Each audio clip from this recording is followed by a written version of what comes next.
Guided by Paulette and Rena, we pass the platform of Ohitoyo Station and go farther in. Here it is.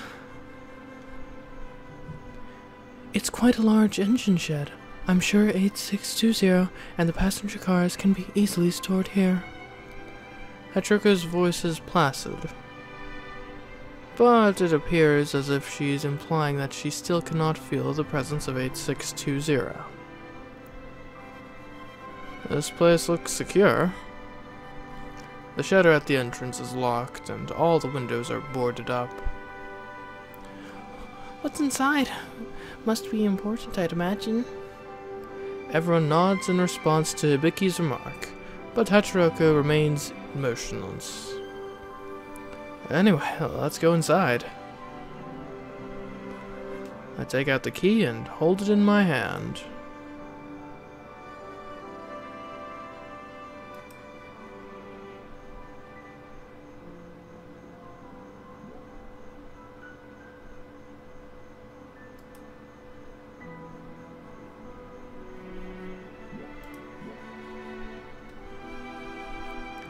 While I look for the lock, Paulette guides me to it. Haha, the keyhole is on the shutter. Because it's called the stone storage, I thought there would be a heavy padlock or something of the sort. The shutter is many times larger than the brewery, but the basic structure appears to be the same. If the key is the right one, it would be awkward. If I'm thinking about stupid stuff like this, perhaps I'm nervous too. However, click. The shutter must be pretty high quality. Even after being left alone for years, the key turns easily to unlock it. The chain to open it at the side of the shutters appears new. I take it in my hand and carefully pull at it. Creak. She must have sensed something. The shutter opens a crack at the bottom and Hachiroku slides right under. The 8620 must be there. Nee. Don't hurry, and don't hurry me either. It'll be bad for the chain if the chain snaps. Even if it doesn't appear to be corroded, who knows if it's deteriorated in parts we can't see. I understand how everyone will want to hurry, but that's precisely why I'm doing this carefully. I open the shutters just enough that a person can crouch under. Hibiki clears her throat and elegantly bends at her waist. Nissan, I'll go see what Hachiroku's up to. She tells me before passing under the shutters.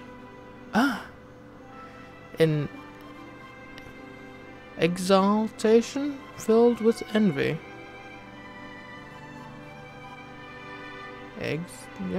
Yeah, okay, checks out. She looks at me, then at the darkness beyond the shutters, and then back to me. Pod is just itching to go. Pod, if it's alright with you, you can take a look at the state of 8620. Yes, I don't mind if I do. Pod quickly goes through the shutters too. I would go too, but I can't leave the shutters in this state. What's wrong? What's wrong, Rena? You're not going with Paulette? Yes, Rena will stay right here to help you open the shutters. You're not interested in what's inside? Rena gives a soft smile when I ask her that.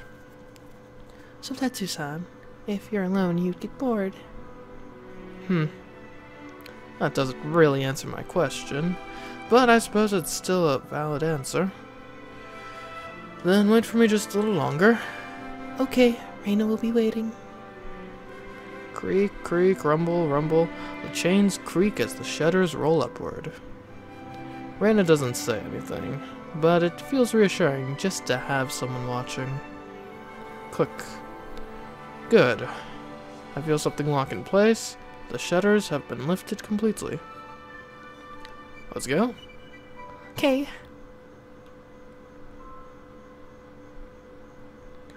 The engine shed is chilly and dark. The slivers of light that shine through the cracks of the sealed windows make the scenery fantastical. my eyes used to the darkness, and there... Or my eyes get used to the darkness, and there I see it. A large steam locomotive, giving off a dull black gleam. This is it. I am mesmerized by it. It feels as if my entire body is frozen. I can't move, I can't speak. Only my eyes continue to dart around, seeking more information.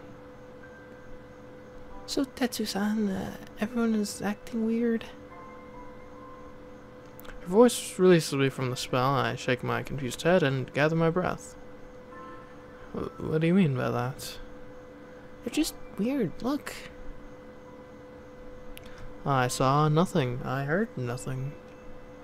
Hachiroku's crouched down next to the cold, black locomotive's large wheels. Hachiroku and Paulette too.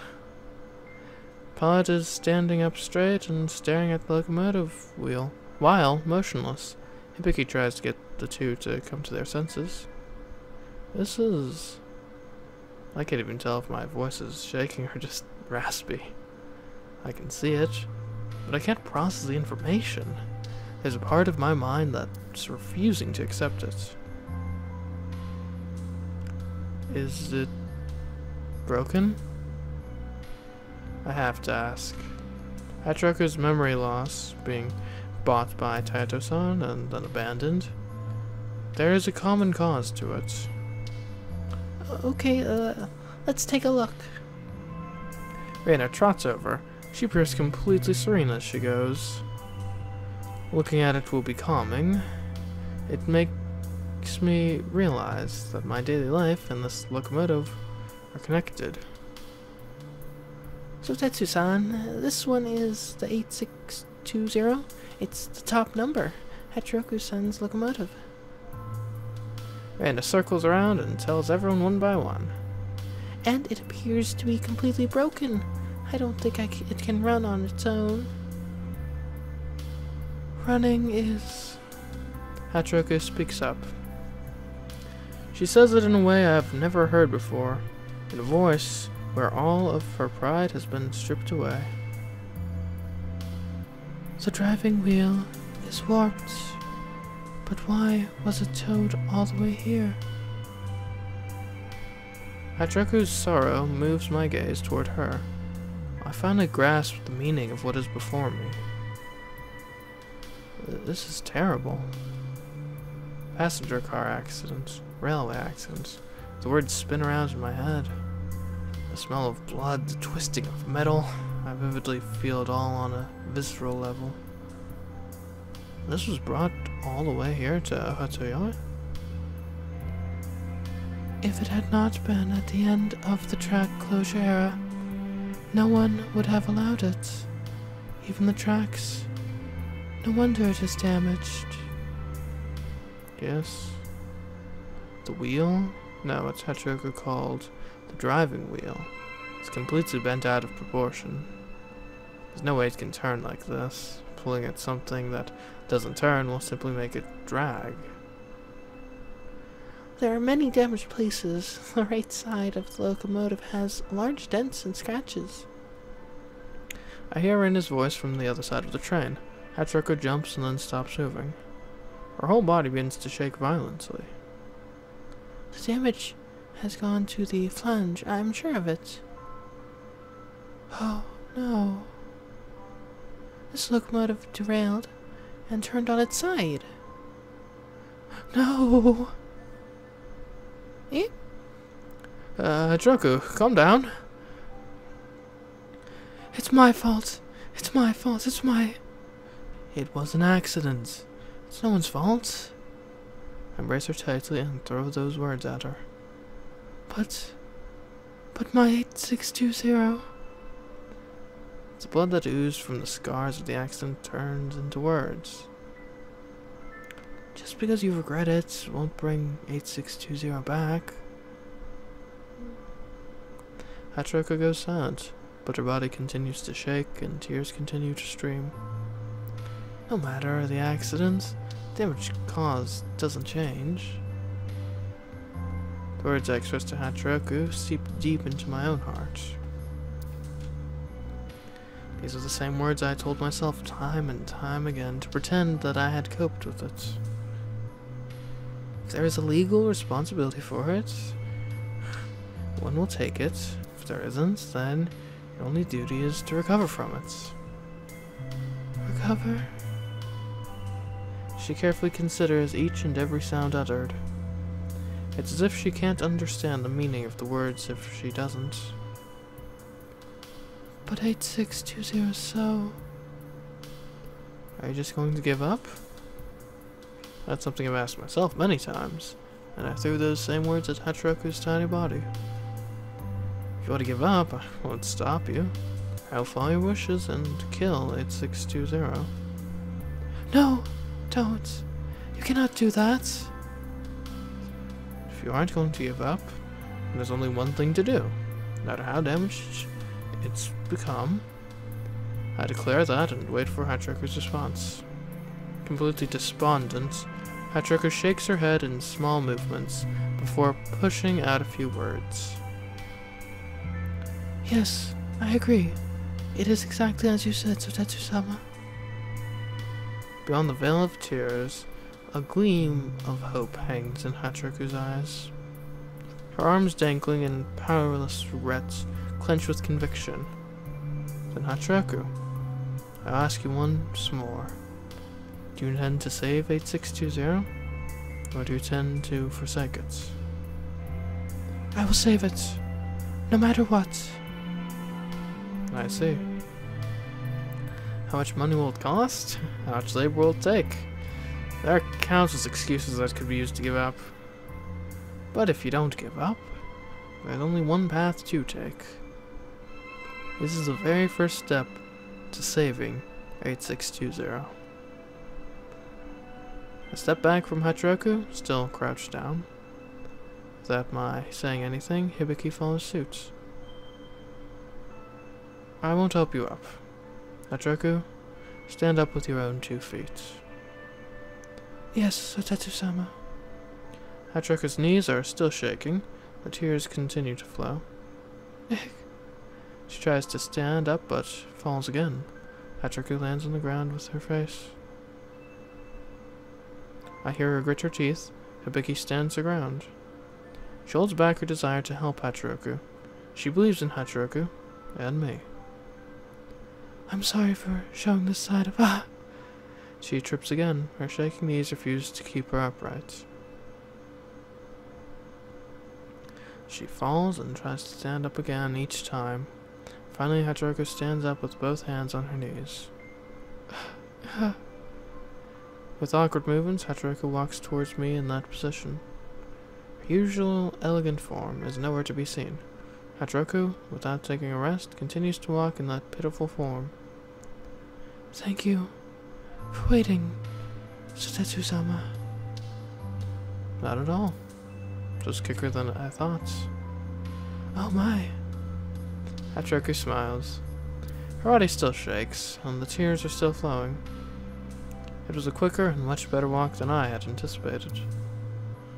Hachiroku steps forward on her own to show the path she must take. As her owner, I will help Hachiroku achieve her goals to the best of my ability. Starting from here, it's the same with me. What should we begin with, Hachiroku? Thank you very much, Sotetsu-sama. Hachiroku falls into my arms, limp. I hold her up, and she feels cold. Makes her realize that Hachiroku is usually warm. The cab. Take me to the driver's stand of my 8620. I pick up Hachiroku and go up the steps to the driver's stand. As we look out, we see a troubled Reina with Paulette by her side. It's alright. I mumble to Hachiroku, to Hibiki, to Paulette, to Reina, and I also say that to convince myself.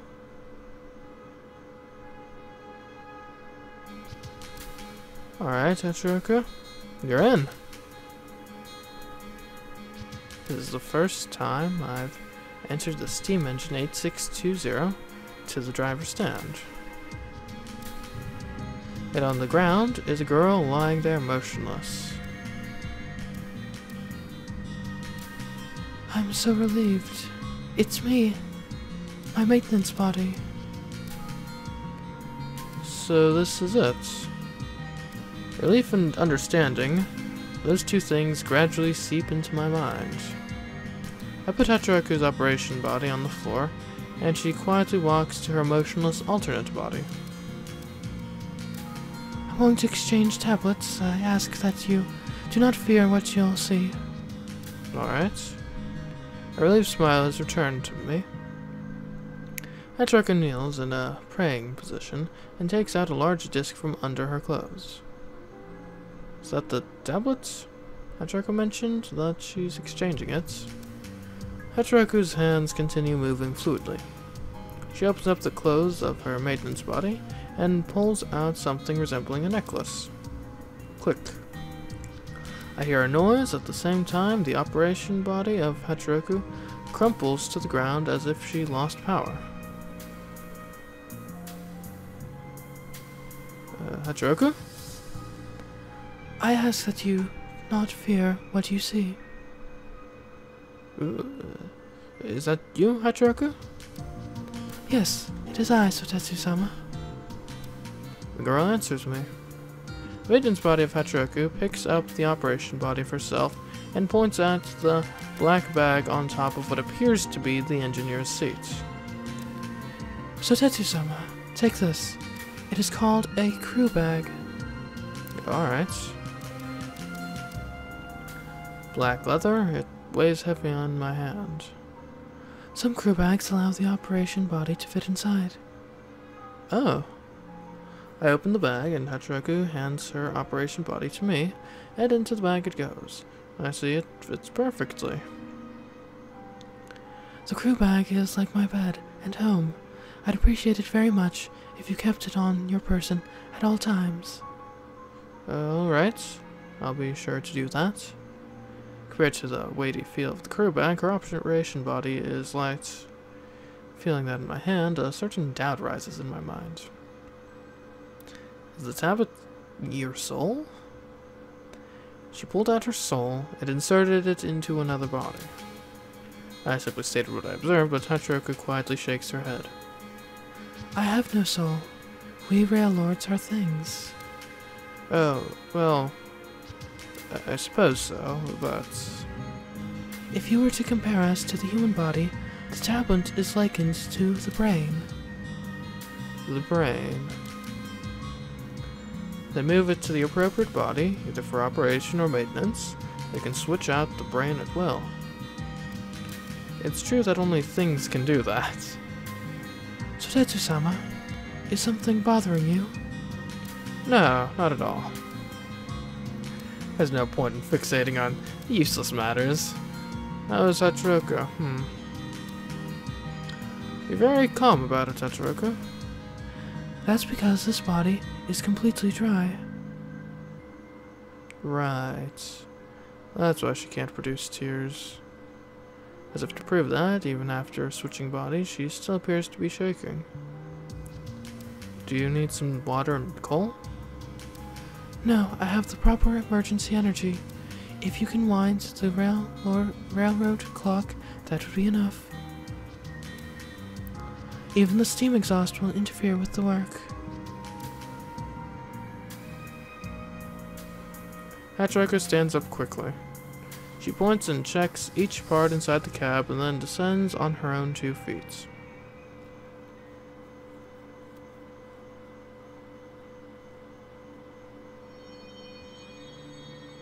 Oh, okay. So I guess the maintenance body is a bit bigger than the operation body? Rina wasn't trying to surprise Hachiroku-san. It's alright, I know. After exiting the cab and descending back to the engine shed, Reina runs up to Hachiroku and takes a deep bow. Hachiroku smiles at her gently in a mature fashion. I should be apologizing for losing my temper earlier.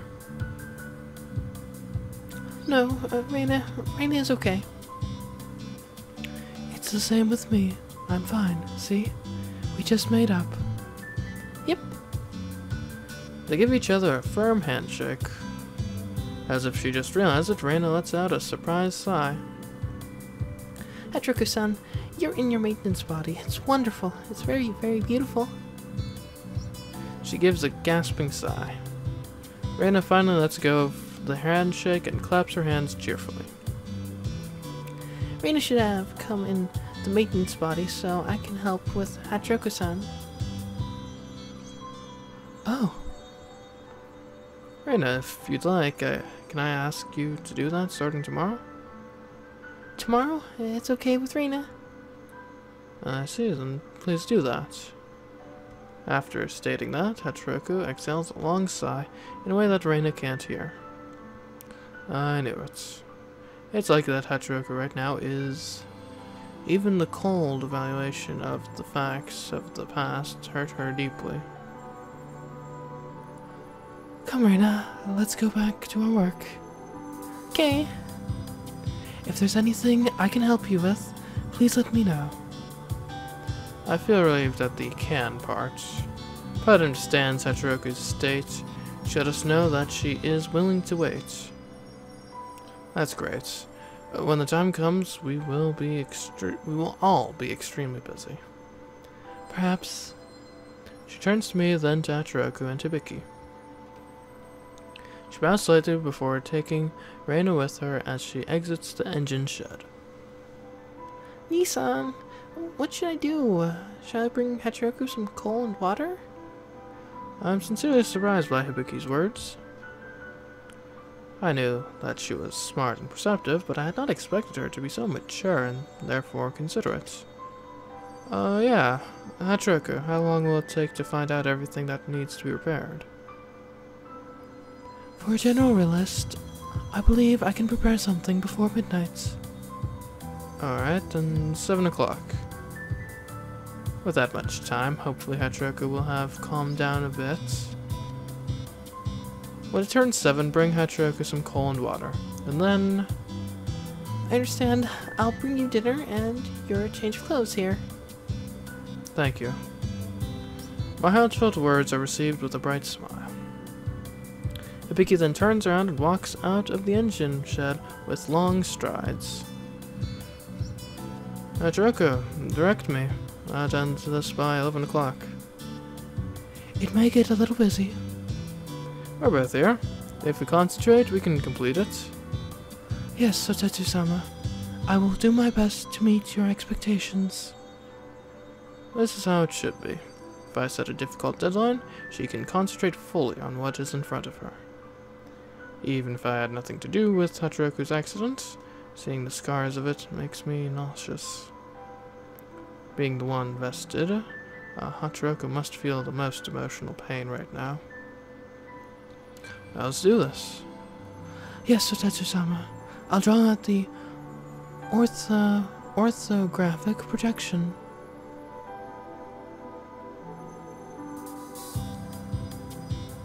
Hachiroku disappears into the cab and returns with a clipboard and pen and paper. Even down to the small items like those have remained here untouched. Sotetsu-sama, please mark down the damaged parts on the orthographic projection. How do I mark it? After getting the graphic, I'll show you. Alright, I'll learn by watching you do it. Yes, please do that. Hachiroku puts some paper on the clipboard and freehands a few straight lines. Yes, that's how it should be. If you don't let your hands and mind be idle, you can compartmentalize, or at least brush off just about anything. If you're running away, you commit and do it all the way, or else the scars will simply swallow you whole. It's probably because it hasn't been in use for a while. This body of mine is extremely clumsy. Really? The graphic you're drawing looks fine. The accuracy is somewhat off. Now that you mention it, I see some blurs in the lines. However, what's important isn't accuracy, but the action of focusing on what's before you. Just get used to it gradually. Oh. Hachiroku tries to tear the paper she drew on, so I pluck it from her grasp. This is more than enough to mark down the damaged parts. I want to start, alright? Show me how, Hachiroku. Yes, Sotetsu-sama.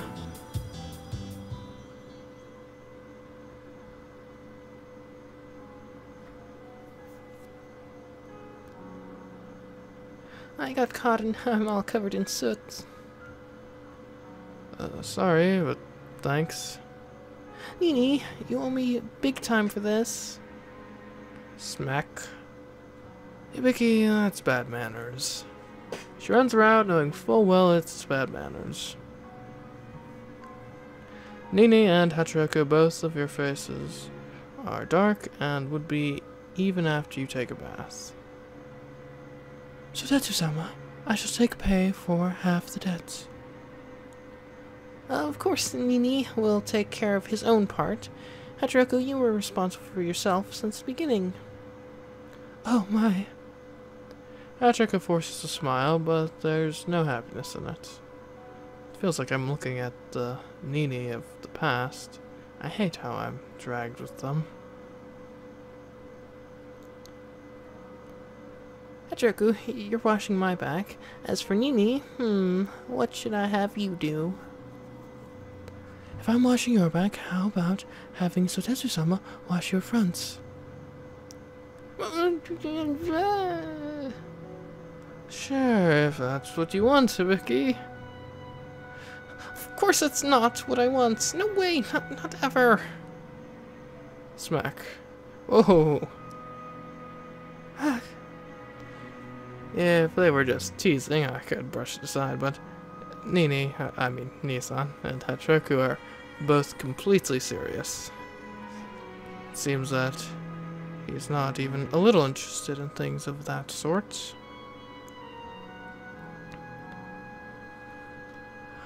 I'll go wash my hair. I don't want the dirt in my hair to make Hibiki dirty. Yes. Layton's body, that is a little smaller than me, looks like a human girl at first glance. Is this Hibiki's narration? I think we may have gone to Hibiki narration. I'm not sure. Oh my. From Nii-san's location, I'm sure he can see her boobs, at least from the side. Okay, yeah, this is Hibiki's narration, almost certainly. But Nii-san doesn't look... He doesn't look at Hachiroku or me. Nii-san heads to the washing area quietly. He doesn't hide his private parts, so I can see everything. His muscular abs, chest, large scar that remains from the accident. Oh. So even the wounds of Freljords can heal on their own. I just realized that Hachiroku also has a scar. It extends from her right shoulder to her elbow.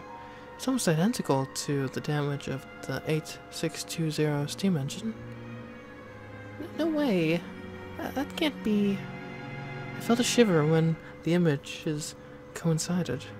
I washed my face to shake away that mental picture, the scars from Nii-san and Hachiroku. Hachiroku said at the end of the track closure era, railway accidents were a common thing. Hibiki, thank you for waiting. I've cleaned my hair. Okay, I'm on my way. If she's going to wash my back, it's not weird to ask her about stuff, right? About the accidents, about Nini and Hachiroku's. It has to be easy to find out that they're separate and not the same. Hey, Hachiroku. Yes, what is it, Hibiki? Well... Wow, it's Hibiki-san and Hachiroku-san. Reina-chan? Oh my, Reina. Just everyone's here, apparently. Behind Reina-chan is Pod-san. Even through the towel, I can see her beautiful sun body. That even I'd wait. What a coincidence, you two. Wow, it's Sotetsu-san. Sotetsu-kun? Pod-san panics and turns bright red. But Nini hasn't changed a bit. This will be a lively bath. Huh? Oh, yes. Nini faces away again and resumes washing his body. That's a relief. Even with Platza, Nini reacts the same way. No. This can't be good. Not in the least. I'm doing school that sex is life. What? Hey, Vicky, Oh, sorry. I think I'm a bit dizzy from the bath. I can't ask with so many people around. I'm honestly relieved that I can't ask anymore. Can you scrub my back a bit harder?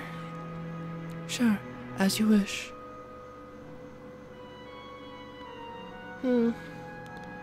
It feels good. The dirt and grime are getting washed away. Why do scars remain? Won't they ever wash away?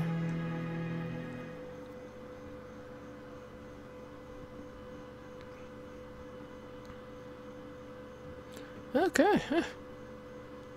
I didn't expect bath scenes to come up so frequently in a visual novel about trains.